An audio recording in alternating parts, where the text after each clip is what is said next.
मित्रांनो, वंश किचनमध्ये आपले स्वागत आहे। आज आपण पास्ता बनवणार आहोत। पास्ता बनवण्यासाठी मी इथे मार्केटमधून असा पास्ता आणलेला आहे।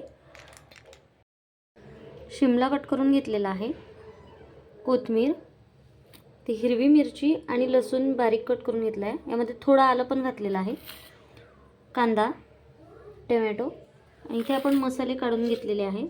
ते मॅगी मसाला घेतलेला आहे, थोडं लाल मिरची पावडर, हळद आणि इथे थोडं जिरे। चला आता आपण पास्ता बनवून घेऊयात। पाणी इथे मी गरम करायला ठेवलेलं आहे। आपण त्यामध्ये थोडं मीठ घालून घेऊयात आणि हा पास्ता बॉईल करून घेऊयात, उकडून घेऊयात छान।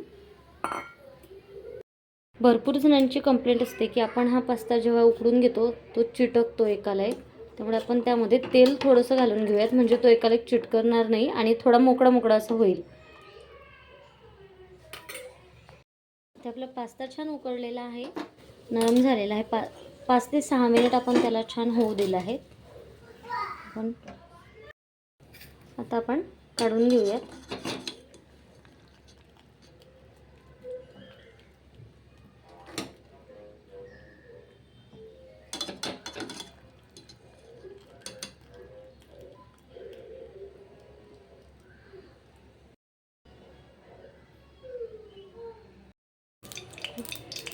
कढईमध्ये तेल घातलेलं आहे, तेलामध्ये जिरं घातलं आहे। आपण त्यामध्ये आता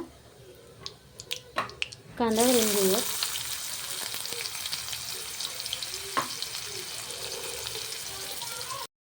हिरवी मिरची, आलं आणि लसूण घालून घेऊयात। छान परतून घेऊयात, होऊ देऊया आपण ते।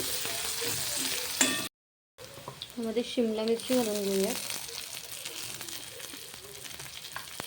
मसाले,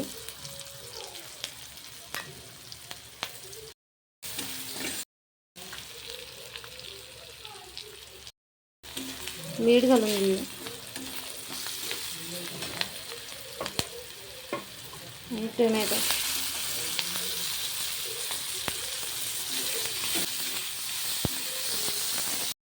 यामध्ये आपण पास्ता घालून घेऊया,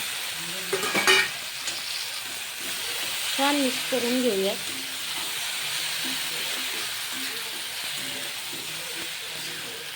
टोमॅटो सॉस ॲड करायचं आहे, आपण छान मिक्स करून घ्या।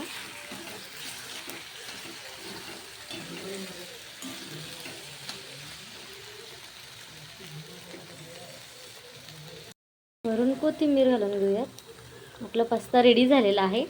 आता आपण सर्व करून घेऊया। व्हिडिओ आवडल्यास व्हिडिओला लाईक करा, चॅनलला सबस्क्राईब करा। तुम्ही पण बनवा आणि तुमचा एक्सपिरियन्स मला शेअर करा। धन्यवाद।